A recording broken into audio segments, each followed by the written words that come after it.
Trump's blueprint for shutting down the Palestine movement just got leaked, and it's pretty revealing.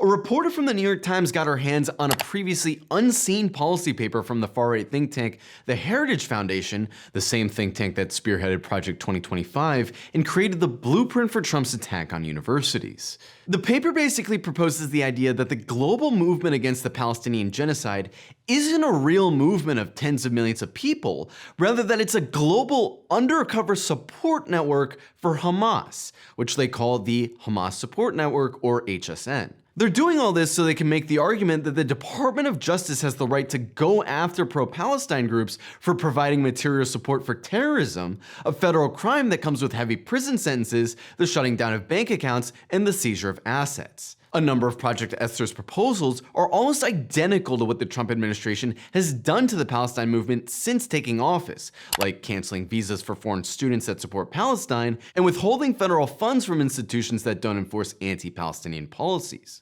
Some of the other proposals include deprioritizing pro-Palestine posts and social media algorithms, sowing distrust between pro-Palestine groups, framing the Palestine movement as anti-American, dissuading localities from issuing protest permits to the Palestine movement, and presenting the movement as criminal. The Heritage Foundation started writing this proposal after October 7th, and intended for it to be implemented as soon as a willing administration took power, which they ended up getting with the Trump administration. While there's no way to be 100% sure that they're using this proposal, one of the co-authors of the proposal basically said as much, saying that it was, quote, "no coincidence that we called for a series of actions to take place privately and publicly, and they're now happening." The Project Esther proposal was written by Victoria Coates, Robert Greenway, and Daniel Flesch, who all work for Heritage. The team also consulted with members of the National Security Council from the first Trump administration, and all three of the co-authors are extreme Zionists tied in closely with the US national security state and the Israeli military. Their team also traveled to Israel in late April, right around the peak of the global encampments movement, to discuss Project Esther with high-level Israeli officials, including the defense and foreign ministers. For us at Breakthrough, all this hits really close to home.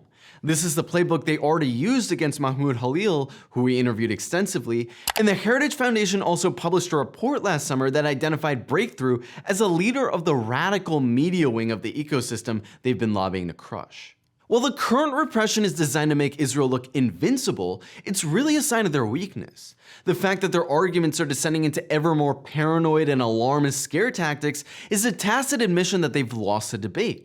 Just think about how ridiculous what they're saying really is. They're saying that all of the people who have come out to protest the genocide, nurses, software programmers, port workers, teachers, veterans, and high schoolers, are all part of a global clandestine network to support Hamas.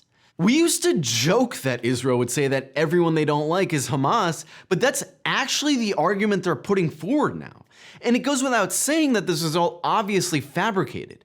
If they had any actual evidence that any of these groups were agents of Hamas, we would have seen it plastered in every newspaper and primetime TV show 24/7.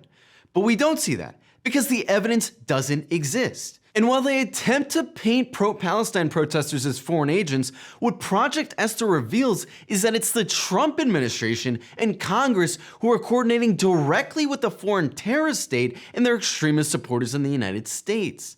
Donald Trump won the election by pledging to end US involvement in foreign conflicts and framed himself as the pro-free speech, pro-constitution candidate. But since taking office, he's appointed one of the most pro-Israel cabinets in recent memory, which is clearly just a gift to the Israel lobby groups that poured hundreds of millions of dollars into his campaign and then allowed them to sweep away protest and speech rights in a matter of months. Americans of all stripes, whether you're a Republican or a Democrat, should see Project Esther as a fundamental threat to your rights. It's not just about Palestine, because it sets the precedent that anyone who opposes the military-industrial complex, the current administration, or frankly, any of the future administrations, can be labeled a terrorist, targeted as such, and be stripped of your right to free speech and assembly, have your access to money and public platforms seized, and have your characters assassinated. It's the Palestine movement for now, but by tomorrow, it could be you.